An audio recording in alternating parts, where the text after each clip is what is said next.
Hello दोस्तों, मैं रमेश कुमार विज्ञान विषय की ऑनलाइन क्लासेज में आपका हार्दिक स्वागत करता हूं। आज अपन जिस टॉपिक की बात करेंगे उसमें यूपीएससी के एग्जाम से लेकर आपके स्टेट लेवल की जो एग्जाम होती हैं, बोर्ड के एग्जाम होती हैं, उनमें लगभग क्वेश्चन अपने को देखने को मिल ही जाता है। तो देखो, अपना जो टॉपिक है वो है लाइट, प्रकाश। ये जो टॉपिक है ये फिजिक्स का टॉपिक है और दो टॉपिक और है आपके, करंट इलेक्ट्रिसिटी और वर्क पावर एनर्जी। ये आपके फिजिक्स के चैप्टर है जिनको आप डिटेल से या फिर और भी ज्यादा 11th और 12th में अध्ययन करोगे।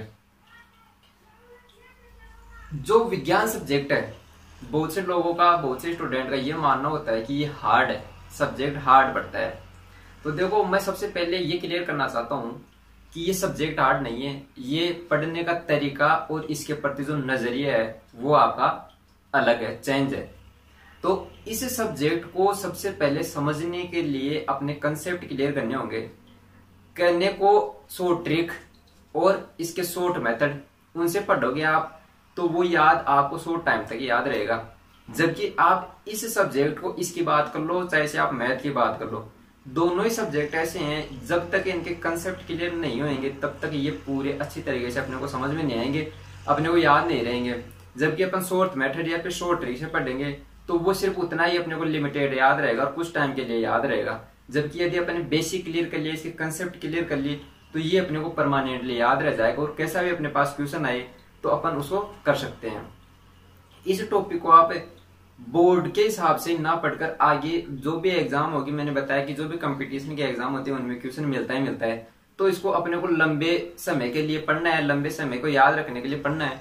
तो अपन क्या करेंगे, इसको पूरे डिटेल से पढ़ेंगे, बढ़िया तरीके से पढ़ेंगे। दोस्तों, आपकी थिंकिंग यदि है ऐसी है कि सर विज्ञान सब्जेक्ट हार्ड है, तो मैं आपसे वादा करता हूं आप मेरे कहे अनुसार पढ़ो, इसके कंसेप्ट क्लियर करते हुए पढ़ो। मेरा वादा है आप आने वाले 30-40 मिनट में जो ये क्लास होगी उसके बाद इसको आप अच्छी तरीके से परिभाषित कर पाओगे। देखो दोस्तों, अपन टॉपिक स्टार्ट करते हैं। लाइट, प्रकाश। सबसे पहले अपने पास प्रकाश होता क्या है? प्रकाश देखो, जो भी वस्तुएं हैं अपने पास इनको देखने में सहायक होता है। बिना प्रकाश के अपन देख नहीं सकते। जैसे बात करें, अपने को जो वस्तुएं दिखाई देती हैं ये, या फिर रात में जब तक मतलब लाइट नहीं जलाते तब तक क्या होता है, वस्तुएं दिखाई नहीं देती। लाइट जलाने के बाद वस्तुएं दिखाई देती हैं। तो कारण क्या हुआ, उसका प्रकाश हुआ। तो प्रकाश देखो कैसे सहायक होता है अपने को देखने में, वो प्रोसीजर समझो। यदि कोई वस्तु है और इस पर कोई प्रकाश की किरण आई और इसे टकराई, तो ये वस्तु होती है इस प्रकाश की कुछ किरणों को अवशोषित कर लेती है, कुछ किरणों को अवशोषित कर लेती है, बाकी को ये परावर्तित कर देती है। और ये परावर्तित किरणें अपनी आंख में आती है और रेटिना पर अपना प्रतिबिंब बनाती है। और रेटिना के द्वारा बनाया गया प्रतिबिंब उल्टा होता है, वास्तविक उल्टा। और जो मस्तिष्क होता है इस उल्टे प्रतिबिंब को सीधा करके पढ़ लेता है, जिससे अपने को वस्तु का आभास होता है। यह तो वस्तु की बात, वस्तु अपने को दिखाई दी। इसके साथ ही अपने को वस्तु के रंग का भी पता चलता है कि वस्तु का रंग कैसा है। तो वो रंग अपने को पता ऐसे चलता है, जो सूर्य का प्रकाश हुआ या फिर जो प्रकाश हुआ उसको अपन श्वेत प्रकाश मानते हैं। वो श्वेत प्रकाश होता है, मतलब सभी रंगों का मिक्स होता है। वो जो सभी रंगों का मिक्स वाला प्रकाश इसमें आएगा, तो जो वस्तु है ये अपनी प्रॉपर्टी के अनुसार बाकी रंगों को अवशोषित कर लेगी और एक रंग यानी कि जो अपने को दिखाई देता है उस रंग को क्या करती है, ये परावर्तित कर देती है। जैसे ये अपने को दिखाई दे रहा है लाल, तो इसने इस लाल के अलावा बाकी रंगों को क्या कर लिया, अवशोषित कर लिया। और जो लाल रंग है इसको क्या कर दिया, परावर्तित कर दिया, जिससे अपन आंख में जो रेटिना पर प्रतिबिंब बन रहा है वो अपने को उसका लाल कलर का आभास होगा। ये कारण होता है इसमें लाल रंग दिखाई देना और वस्तुओं को दिखाई देना। तो देखो, प्रकाश क्या हुआ, वस्तुओं को देखने में सहायक हुआ। अब देखो, जो प्रकाश है इसका सबसे बड़ा स्रोत, जो सबसे बड़ा सोर्स है वो क्या है, सूर्य। सबसे बड़ा सोर्स क्या है, सूर्य। अब जो वैज्ञानिक थे इन्होंने इस प्रकाश को डिफाइन करने की कोशिश की, मतलब प्रकाश कैसा है, कैसे गति करता है। तो अलग अलग वैज्ञानिकों में अलग अलग मतभेद हो गए कि मतलब प्रकाश, किसी ने कहा कि प्रकाश तरंग के रूप में चलता है और किसी ने कहा कि प्रकाश कण के रूप में चलता है। तो देखो प्रकाश है उसका परावर्तन, अपवर्तन और विवर्तन, जो ये घटनाएं हैं अपने पास में, ये घटनाएं प्रकाश की केवल और केवल तरंग प्रकृति के अनुसार ही अपने को समझ में आ सकती है, या फिर तरंग प्रकृति को ये क्या करती है, डिफाइन करती है कि यदि प्रकाश तरंग प्रकृति का होगा तो ये घटनाएं इसमें होगी। इसके अलावा प्रकाश विद्युत प्रभाव, प्रकाश विद्युत प्रभाव या कोप्टन प्रभाव, जो ये घटनाएं होती हैं प्रकाश की, इनको अपन प्रकाश की कण प्रकृति के द्वारा समझ सकते हैं। यदि प्रकाश कण के रूप में गति करेगा तो ही ये घटनाएं उपस्थित होंगी, वरना ये घटनाएं नहीं होंगी। और यदि तरंग के रूप में चलेगा तो ये घटनाएं होंगी, वरना ये घटनाएं नहीं होंगी। और देखने में ये आया कि दोनों ही घटनाएं प्रकाश की तो उपस्थित होती हैं, तो प्रकाश को कैसा होना चाहिए, दोनों ही प्रकार का होना चाहिए। तो देखो जो तरंग प्रकृति के बारे में बताया वो वैज्ञानिक थे हाइगेन, और जो कण प्रकृति के बारे में बताया वो वैज्ञानिक थे जिसको अपन फिजिक्स का पितामह कहते हैं, पिता कहते हैं, वो है न्यूटन। और इन दोनों की बातों का यूज करते हुए जो वैज्ञानिक थे वो थे डी ब्रोगली। इन्होंने क्या कहा कि जो प्रकाश है वो दोनों ही प्रकृति का होता है, कण और तरंग दोनों ही प्रकृति का होता है। यानी कि इन्होंने कहा कि जो प्रकाश वो द्वैत प्रकृति का होता है, द्वैत प्रकृति इन्होंने प्रकाश की बताई। और यदि अपने पास में आज के टाइम में क्वेश्चन आए और अपने से पूछा जाए कि प्रकाश की प्रकृति कैसी होती है, तो यदि ऑप्शन में अपने पास मिले कि कण प्रकृति, तरंग प्रकृति, और तीसरे ऑप्शन में मिले कण और तरंग दोनों प्रकृति, तो अपने पास सही ऑप्शन कौन सा रहेगा, तीसरा ऑप्शन, कण और तरंग दोनों प्रकृति अपने पास में प्रकाश की होती है। तो ये वैज्ञानिक डी ब्रोगली ने बताया। इसके बाद में देखो, इसको एक बार मैं थोड़ा रफ कर देता हूं।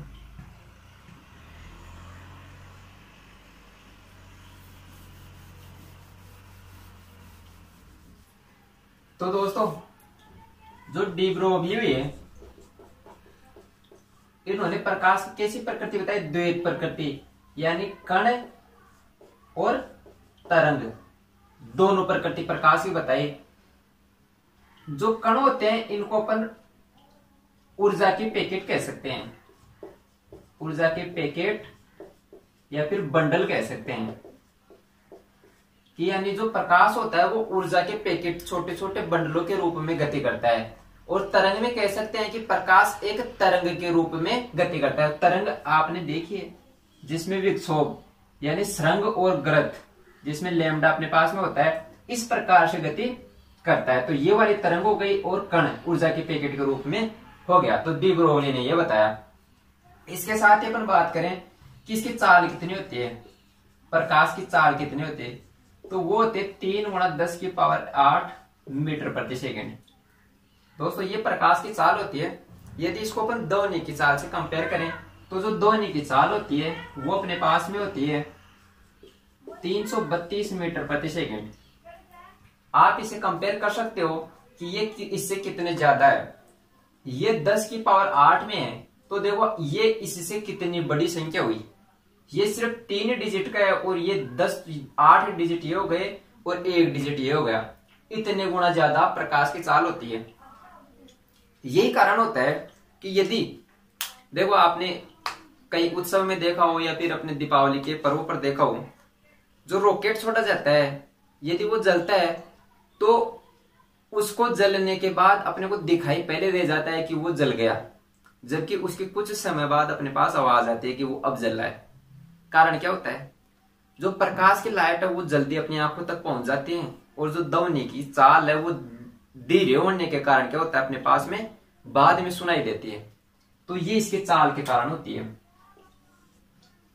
अब बात करते हैं, यदि अपने पास में, मैंने आपको बताया कि वस्तुओं का रंग देखने का क्या कारण होता है, कोई वस्तु रंगीन दिखती है, उसका क्या कारण होता है कि जो प्रकाश की किरण है बाकी को तो अवशोषित कर लेती है, जो प्रकाश में उपस्थित बाकी किरणों को अवशोषित कर लेती है, और जो रंग अपने को दिखाई दे रहा है उस रंग को क्या कर देती है, परावर्तित कर देती है। यदि कोई वस्तु अपने को सफेद दिखाई दे, यदि वस्तु अपने को सफेद दिखाई देती है तो उसका कारण क्या है, जो भी प्रकाश आ रहा है वो पूरा का पूरा परावर्तित हो जाएगा। यानी मैं कहूं कि इसमें अवशोषण कितना होगा, अगर पूरा का पूरा परावर्तित हो गया तो अवशोषण अपने पास 0 हुआ।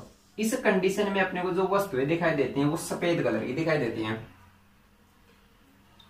यदि इसके उल्टे की बात करें, यानी अवशोषण पूरा ही अवशोषण हो जाए और अपने पास में जो उत्सर्जन या परावर्तन है वो अपने पास में हो ही ना, ये वाली टर्म हटी जाए, तो क्या हो जाएगा, यानी टोटल अपने पास में क्या मिला, अवशोषण ही मिला। इस स्थिति में वस्तुएं अपने को दिखाई देंगी काली। ठीक है, यानी अवशोषण यदि कुछ भी नहीं हुआ तो सफेद, और टोटली अवशोषण हो गया तो काली। और इनके बीच वाली स्थिति में क्या आ जाता है, कुछ अवशोषित हो जाता है और कुछ परावर्तित हो जाता है, तो वस्तुएं अपने को रंगीन दिखाई देती हैं। कौन सा रंग दिखाई देता है, जो परावर्तित होता है वो रंग अपने को दिखाई देता है। तो ये बात तो इन नॉर्मल सी जानकारी की प्रकाश के बारे में क्या होता है। अब अपन बात करते हैं प्रकाश की घटनाओं के बारे में, यानी जो अपन ने अभी बताया कि प्रकाश परावर्तन, अपवर्तन और विवर्तन, तो उन घटनाओं की पहले बात करते हैं। तो सबसे पहले बात करेंगे अपन प्रकाश के परावर्तन की। इसको रफ कर रहा हूं।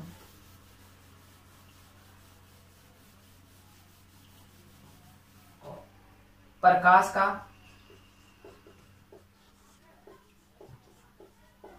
परावर्तन, रिफ्लेक्शन ऑफ लाइट बोलते हैं इसको। देखो क्या होता है प्रकाश का परावर्तन। यदि अपने पास में, मैं आपको एक चीज और बता दूं, मैंने भी बताया कि प्रकाश की किरण आई और उससे अवशोषण हुआ, यदि कुछ परावर्तित हो गई तो वो वस्तु अपने को रंगीन दिखाई देंगी। पूरा अवशोषण हो गया तो काला, और पूरा का पूरा ही परावर्तित हो गया तो कैसा दिखाई देगा, सफेद। यदि प्रकाश की किरण इसके आर पार हो जाए तो ऐसे पदार्थ अपने पास में क्या कहलाते हैं, पारदर्शी पदार्थ कहलाते हैं। इनका अपने को कोई रंग दिखाई नहीं देगा, यानी प्रकाश किरण इनके आर पार हो जाती है तो रंग दिखाई नहीं देता। जैसे अपने पास में कांच होता है, कांच का कोई रंग अपने को दिखाई नहीं देता, क्योंकि उसके जो वस्तु, जो किरण है, प्रकाश की किरण, वो क्या हो जाती है, उसके आर पार हो जाती है। तो देखो, यदि अपने पास में कोई कांच था और उस कांच को अपन ने चांदी या फिर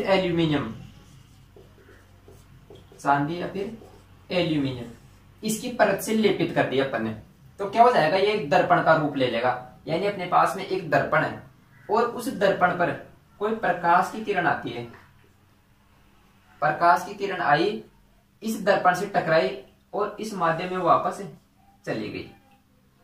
तो ये वाली घटना होती है, ये अपने पास में परावर्तन कहलाती है। यानी कोई किरण प्रकाश की किसी माध्यम से टकराती है, किसी माध्यम की सतह से टकराती है और उसमें वापस लौट जाती है, तो क्या कहलाता है, एक परावर्तन होता है। यह परावर्तन दो टाइप से हो सकता है।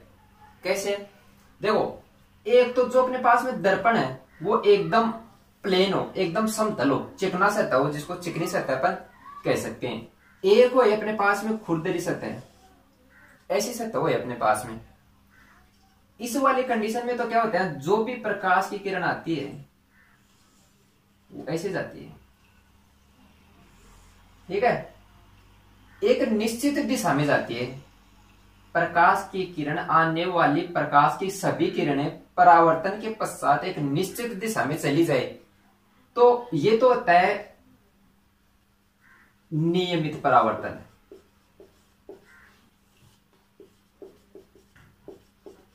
जिसको अपन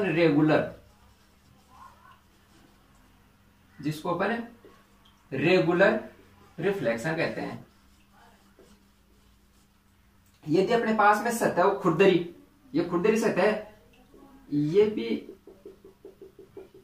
कवर्ड है, चांदी या एल्यूमिनियम से क्या है, ये कवर्ड है। कोई प्रकाश किरण आई, इन सतहों पे टकराई, तो देखो इससे टकरा के इधर चली गई, इससे टकरा के इधर चली गई, इससे टकरा के इधर चली गई। जो प्रकाश की किरण है आने वाली तो सभी एक ही दिशा से आ रही थी, देखो ऐसे, लेकिन जो जाने वाली प्रकाश की किरणें है वो अलग अलग दिशाओं में जा रही है। तो अलग अलग दिशाओं में जाने वाले परावर्तन को अपन कहते हैं विसरित परावर्तन। विसरित परावर्तन या इसको बोलते हैं डिफ्यूजन, रिफ्लेक्शन।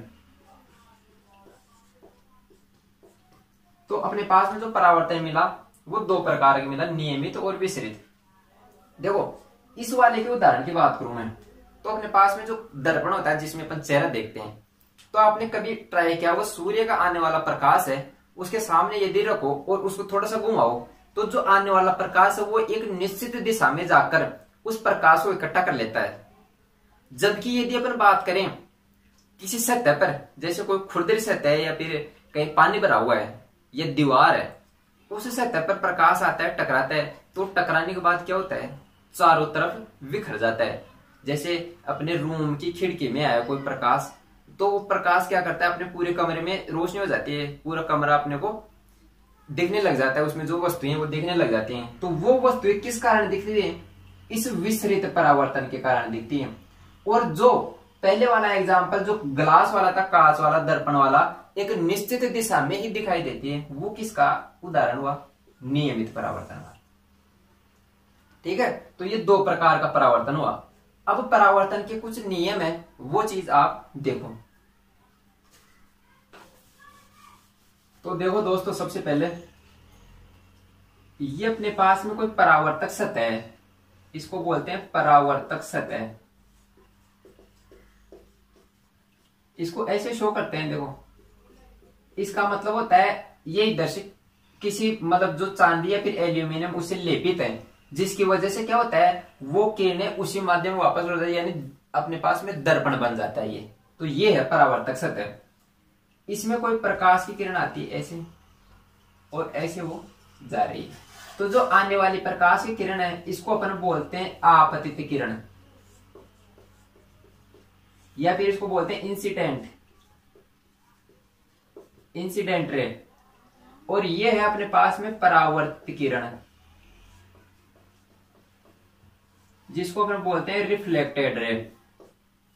ठीक है, और जो अपने पास में ये सतह है, इस सतह से 90 डिग्री के कोण पर, जो ये सतह थे इससे 90 डिग्री के कोण पर एक अपन अभिलंब लेते हैं, इसको बोलते हैं अभिलंब, जिसका देखो जिसका यूज ये रहेगा, यानी जो आपतित किरण है ये इससे कुछ ना कुछ कोण बनाएगी। जो अपन कोण मानेंगे वो अपन किससे मानेंगे, अभिलंब से। तो आपतित किरण आने वाली का अपन मानेंगे कोण आई।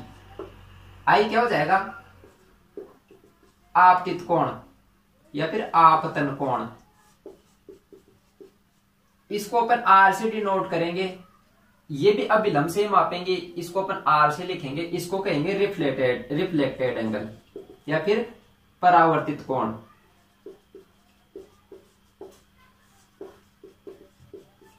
तो ये दो एंगल अपने को प्राप्त होते हैं। तो परावर्तन के नियम ये होता है, ये देखा गया कि जो आई और आर है वो बराबर होते हैं, यानी कि अभिलंब के साथ आपतित किरण और परावर्तित किरण समान कोण बनाती हैं। अपन कह देंगे पहले नियम के अनुसार कि कोण आई बराबर कोण आर। देखो कैसे, मैंने आपको बताया उदाहरण कि यदि सूर्य का प्रकाश आ रहा है और दर्पण पे गिरता है, तो यदि ऐसे मान के चलो जो प्रकाश है वो इधर से आया तो इधर से आके वो इधर जाएगा, तो अभिलंब रहेगा ऐसे, और आने वाला प्रकाश इधर 30 डिग्री से आ रहा है अभिलंब पे, तो अभिलंब से 30 डिग्री पर वो वापस चला जाएगा। जैसे देखो इधर, यदि ये अभिलंब है और ये आपतित किरण है और इसे 30 डिग्री पर आया तो 30 से ही वापस जाएगा। ये इसका नियम है, ये इसका नियम है, यानी कोण आई बराबर कोण आर हो जाएगा अपने पास में। यदि दूसरे नियम की बात करें, ये पहला नियम हो गया, और दूसरे नियम की बात करें तो आपतित किरण, परावर्तित किरण और अभिलंब तीनों एक ही तल में उपस्थित होते हैं, यानी इन तीनों का तल क्या रहेगा, एक ही तल रहेगा। आपतित किरण, परावर्तित किरण और अभिलंब, ये क्या रहेंगे, तीनों एक ही तल में रहेंगे।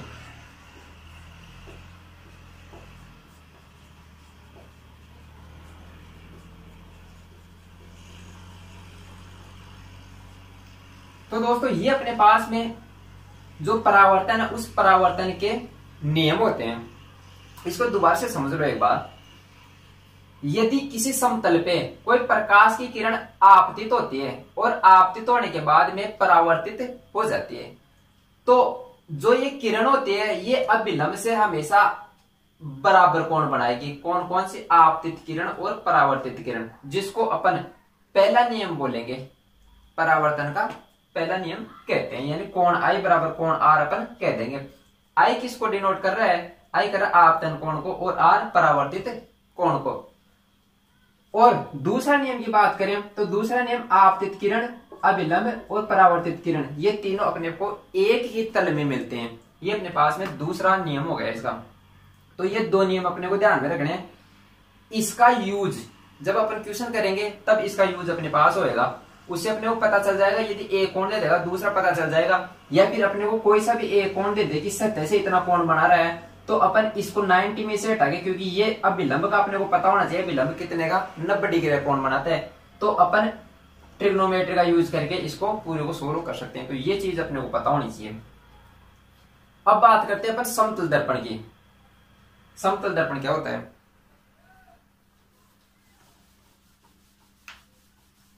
दोस्तों समतल दर्पण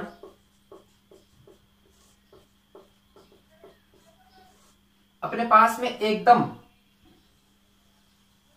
जिसको अपन कहते हैं एकदम सरल से सरल जो दर्पण होता है वो समतल दर्पण कहलाता है।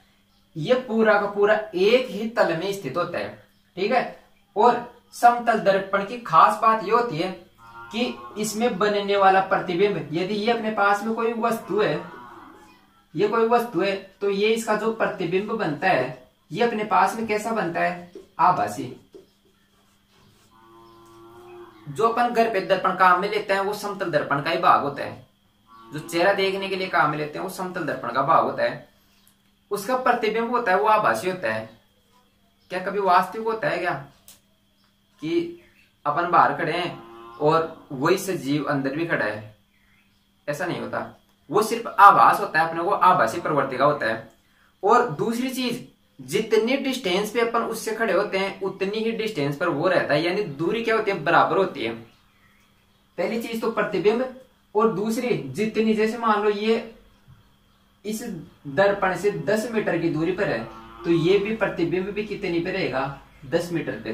तो अपन कह सकते हैं कि वस्तु, इसको बिंब बोलते हैं भाई वस्तु को, वस्तु व प्रतिबिंब की दूरी क्या रहेगी, समान रहेगी।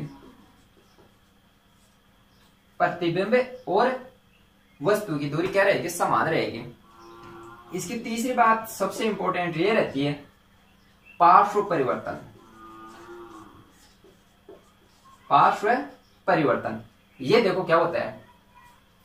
कभी आपने यदि अच्छे से देखा हो, मेजर किया हो, तो जब आने के सामने अपन खड़े होते हैं तो जो अपना दायां भाग होता है वो बाईं साइड में चला जाता है, या फिर अपन देखो जो जेब होती है अपने पास में, जो जेब होती है वो देखो यदि बाईं साइड में लगी होती है तो अपने को आईने में कैसे किधर दिखाई देगी, दाईं तरफ। तो इस परिवर्तन को अपन क्या बोलते हैं, पार्श्व परिवर्तन बोलते हैं। या फिर अपन एबीसीडी के अक्षर से कुछ समझे तो देखो, ये दर्पण में थोड़ा सा ऐसा बना लेता हूं।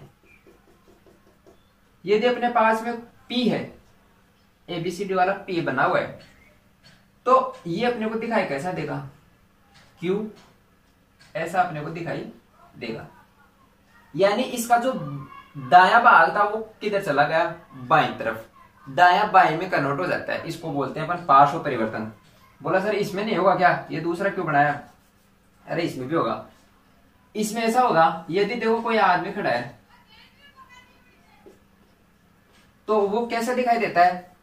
दर्पण जब कभी बारिश का टाइम हो तब यदि पानी भरा हुआ हो तो वो क्या, मतलब दर्पण प्रॉपरली दर्पण नहीं होता लेकिन हल्का दर्पण वो बन जाता है। तो अपने को परछाई किस तरह से अपने को पानी में लटकी हुई परछाई दिखाई देती है, ऐसे लटका दिया इसको, ये लटकी हुई परछाई अपने को दिखाई देती है। तो इसका पार्श्व परिवर्तन कैसा हुआ? सर का नीचे यानी ऊपर का नीचे, ये एक पार्श्व परिवर्तन का ही पार्ट है। तो एबीसीडी में ऐसे कौन से अक्षर हैं जिसको अपन पार्श्व परिवर्तन के अंतर्गत लेंगे?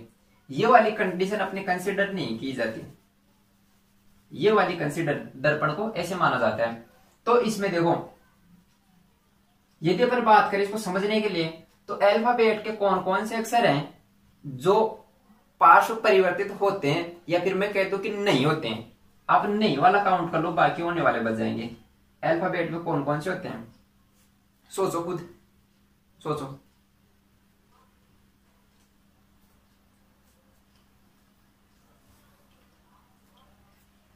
क्या ए की बात करें, देखो ए की बात करें तो क्या ए में परिवर्तन होता है? क्या ए में कोई परिवर्तन नहीं होता। तो अपने पास में ए यानी पार्श्व परिवर्तन नहीं हुआ। बी में तो होता है, ये ऐसा हो गया। सी होता है, डी होता है, ई होता है, एफ होता है, जी होता है, एच इसमें नहीं हुआ, इसमें नहीं हुआ। आई आएगा अपने पास में, उसमें भी होएगा। तो ऐसे कुल मिला के अपन पूरे अल्फाबेट में देख सकते हैं कि कौन किस में पार्श्व परिवर्तन हो रहा है और किस में नहीं हो रहा। अपने पास में आई आएगा, टी आएगा, ओ आएगा, यू आएगा, वी आएगा, डब्ल्यू आएगा, एक्स आएगा। इनमें क्या होता है? पार्श्व परिवर्तन नहीं होता, यानी इनको दर्पण के इधर रखो इधर रखो, कोई फर्क नहीं पड़ता इनमें। ये हमेशा अक्स है तो वो अक्स ही दिखेगा, ठीक है। तो ये अपने पास में पार्श्व परिवर्तन होता है। अब अपन एक न्यूमेरिकल देख लेते हैं इसका, जिसमें अपन देखेंगे कि जो वस्तु है क्या ये प्रतिबिंब के बराबर ही बनती है, उसका अपन डेरिवेशन करते हैं। तो इसको रफ करता हूं।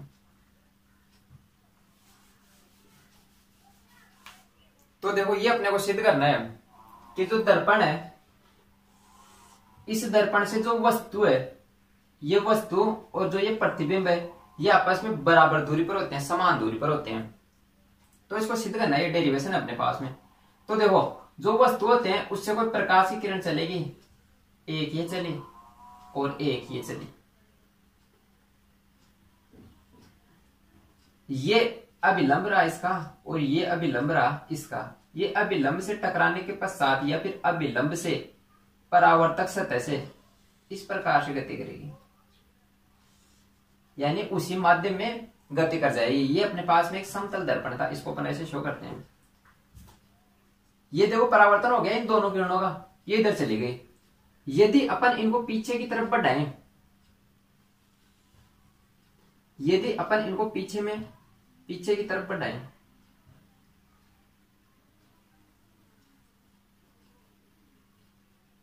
बराबर आगे बढ़ा लो, तो ये अपने पास में इस प्रकार से मिलते हैं। ये अपने को कैलकुलेट करना है कि ये दूरी और ये दूरी आपस में कैसी रहती है, बराबर रहती है। ये और ये अपने को सिद्ध करना है। तो देखो, सबसे पहले यहां पर कोई बिंदु मानो O और यहां पे मानो कोई O डैश, यहां पे P मान लो और यहां पे P डैश मान लो, और यहां पे कोई बिंदु मान लो M, ठीक है।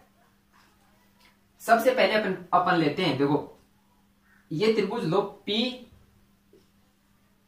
O और O डैश, यानी P O और O डैश, ये वाला त्रिभुज और ये वाला त्रिभुज P डैश O और O डैश। इन त्रिभुजों में देखेंगे अपन, इनमें कुछ ना कुछ अपने को कॉमन मिलेगा। तो देखो, इस वाले त्रिभुज में और इस वाले त्रिभुज में ये जो भुज है ये अपने पास में कॉमन है, यानी इन दोनों त्रिभुजों में जो O डैश है वो क्या है, उभयनिष्ठ है, उभयनिष्ठ है। और यदि मैं इस कोण को मान लो 1 नंबर दे देता हूं, इस वाले को मैं 1 नंबर दे दूं, इस वाले को दे दूं 2 नंबर, इस वाले को दे दूं 3 नंबर, इस वाले को दे दूं 4 नंबर, इसको 5, 6, 7, 8, इसको 9 और इसको 10, इसको 11 और इसको 12। ये मैंने सब एंगल को नाम दे दिए इनके, क्योंकि ये अपन ये सिद्ध करेंगे तो ये एंगल ही अपने काम में आएंगे। तो देखो अपन ने परावर्तन के नियम पढ़े, उस नियम से क्या एंगल 1 और एंगल 2 दोनों बराबर होंगे क्या? देखो ये वाला, ये रहा अभिलंब, इस अभिलंब से ये वाला और ये वाला, क्या ये दोनों बराबर रहेंगे क्या? कोण 1 बराबर कोण 2, ठीक है। यदि ये बराबर हुई है तो अपने क्या कोण 5 और कोण 6 भी बराबर होंगे क्या? कोण 5 और कोण 6 भी बराबर होंगे, क्योंकि ऐसे मान के चलो यदि कोण 1 30 हुआ, एक वाला 30 हो गया अपने पास में, तो 2 भी 30 हो गया, तो ये जो अभिलंब होता है ये 90 डिग्री पे होता है। 90 में से 30 चला गया तो ये 60 डिग्री बचा, तो इधर भी तो 30 चला गया तो 60 बचा, यानी कोण 5 और कोण 6 भी कैसे हो गए? बराबर हो गए। अपने को कोण 6 की वैल्यू पता चल गई। ये अपने पास में यदि किसी समतल को ये वाला ऐसे काटता है और इसकी अपने को वैल्यू पता चल जाए, तो ये शेषाभिमुख कोण या सम्मुख कोण होता है, इसकी भी वैल्यू पता चल गई, यानी कोण 6 और इसके सामने वाला कोण 9 आपस में क्या होंगे? बराबर होंगे, ठीक है। ये यदि बराबर हुई है तो जो कोण ये है इधर वाला 10 नंबर का कोण, क्या ये 10 नंबर का कोण 180 माइनस कोण 9 कह सकता हूं क्या मैं? यानी इस कोण 9 वाले को हटा दूं तो बाकी वाला 180 माइनस 9 ये बच जाएगा अपने पास में, जो है कोण 10 नंबर वाला कोण, ये वाला कोण। और ऊपर वाले में देखो, जो 5 है वो 6 के बराबर है, यानी जो 5 है वो 6 के बराबर है, और जो 6 है वो 9 के बराबर है। तो क्या ये जो 6 है ये आपस में 9 के बराबर होगा क्या? देखो ये इसके बराबर है, यानी ये 30 हुआ, ऐसे मान के चलो 5 30 हुआ, तो ये भी 30, ये 30, तो ये भी कैसा होगा? 30, यानी 9 और 6 भी आपस में कैसे होंगे? नहीं, 9 और 5 भी आपस में क्या होंगे? बराबर में। ये वाले ये भी आपस में कैसे होंगे? बराबर में। तो इस वाले कोण की भी वैल्यू में, यानी 1 2 6, इन तीनों कोणों की वैल्यू अपने पास में कितनी मिलेगी? 180 माइनस 5, इस वाले को घटा दूं तो ये मेरे पास इसकी वैल्यू आ जाएगी। तो मैं कह दूं कि कोण 1 प्लस कोण 2 प्लस कोण 6, इनकी वैल्यू आ जाएगी 180 माइनस कोण 5। अब देखो इन दोनों में क्या समानता है? 180 माइनस 9, 180 माइनस 5, चाहे 9 कह दो चाहे 5 कह दो, क्योंकि ये दोनों बराबर ही हैं। तो ये कोण आपस में कैसे हुई है? बराबर हुई है। यानी कौन से कोण बराबर हुई है? 10, यानी एक तो इधर वाला और एक ये वाला, ये दोनों कोण आपस में बराबर हुई है इन दोनों त्रिभुजों में। ठीक ऐसे ही अपन यदि करें तो अपने को कोण 7 और कोण 11 अपने को बराबर करने हैं। यदि ये बराबर मिल गए तो अपने पास में ये दोनों त्रिभुज हो जाएंगे, वो समरूप हो जाएंगे। अपन इन और ये भुजाएं भी आपस में कैसे हो जाएंगी? समरूप हो जाएंगे, यानी उभयनिष्ठ एक मतलब समान अनुपात में हो जाएंगी। तो देखो कोण 3 बराबर कोण 4, 3 बराबर 4 और 7 बराबर 8, 8 बराबर 11 आमने सामने वाले, तो कोण 11 अपने को इधर से मिल गए, यानी कोण 8 और कोण 11 अपने को मिल गए। अब अपने को सिद्ध करना है कि 11 और 7 आपस में बराबर है। तो भाई बराबर ही है, कोण 7 बराबर तो 8 है, कोण 7 बराबर तो 8 हो गया और 8 बराबर 11 हो रहा है। तो क्या ये दोनों भी आपस में बराबर होंगे क्या? तो कोण आपस में अपने को बराबर मिल गए, तो अपन कह सकते हैं उभयनिष्ठ भुजा कोण और दो कोण, यानी कोण भुजा कोण से कैसे हुए? ये समरूप हुए, ये दोनों त्रिभुज समरूप हुए। तो देखो क्या मैं ये वाली भुजा और ये बाहर वाली भुजा को समरूप कह सकता हूं क्या? हो जाएगी ये वाली। अभी तो सिर्फ और सिर्फ अपने को समरूप का ही पता चला है कि ये समरूप होएगा, यानी अनुपात में बराबर होएगा। यदि सर्वांग सम का पता चल जाए तब अपन कह देंगे कि ये दोनों दूरियां बराबर ही रहेंगी, समरूप 9 के कैसे हो जाएंगी? बराबर हो जाएंगी। तो समरूप का तो अपने को पता चल गया इस प्रोसीजर से।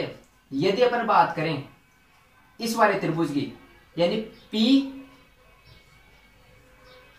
यहां पर क्या था रे, O और O डैश था क्या, यहाँ पे O डैश और M, P O डैश और M इस वाले त्रिभुज की, और P डैश M और O डैश ये वाले त्रिभुज में देखो इनमें क्या क्या समानताएं हैं। ये कोण 90 का, तो ये भी 90 का, ठीक है। ये दोनों में उभयनिष्ठ दो चीजें। और तीसरी चीज अपने को इससे पता ही चल रही है, ये वाली भुजा भी अपने देखी, ठीक है। तो तीन चीजें अपने को मिल गई, तो तीन चीजें मिलते ही अपने पास में क्या हो जाएगा, ये सर्वांग सम हो जाएगा। यानी भुजा कोण भुजा नियम से क्या हो जाएगा, ये सर्वांग सम हो जाएगा। दो चीजें अपने को बराबर मिल गई, किसी भी त्रिभुज की यदि दो चीजें बराबर मिल जाएंगे तो तीसरी चीज क्या हो जाएगी, स्वतः ही बराबर हो जाती है। तो दो चीजें अपने को बराबर कौन कौन सी मिली, देखो एक तो कोण और एक भुजा। तो दो चीजें यदि बराबर मिल गई तो तीसरी तो स्वतः ही बराबर हो जाएगी, तो ये वाली भुजा स्वतः ही बराबर हो जाएगी। यदि ये बराबर हुई तो ये वाली, मतलब अपन इसको कह देंगे कैसा त्रिभुज, सर्वांग सम। और सर्वांग सम त्रिभुज की सभी भुजाएं आपस में कैसी होती हैं, बराबर। तो ये वाली भुजा किसके बराबर होगी, इसके बराबर होगी। दोबारा से देखो, अपन ने दो काम किए। सबसे पहले अपन इसको समरूप सिद्ध किया। समरूप सिद्ध करने के लिए अपन ने कोण का यूज किया, तो ट्रिग्नोमेट्री कोण यूज करके ये वाला और ये वाला अपन ने क्या कर लिया,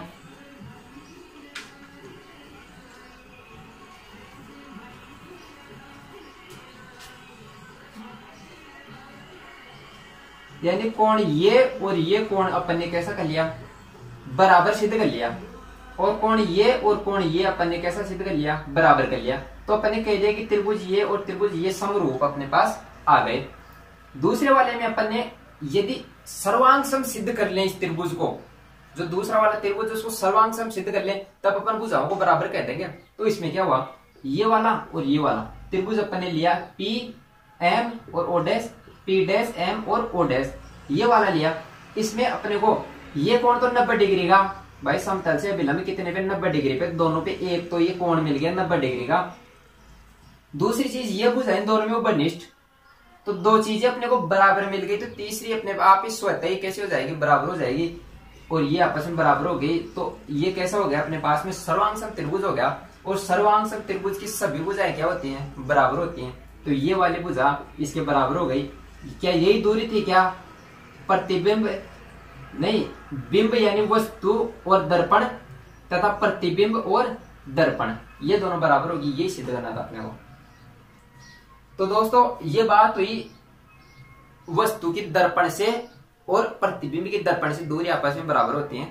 और बाकी अपन नेक्स्ट क्लास में देखेंगे। Thank you.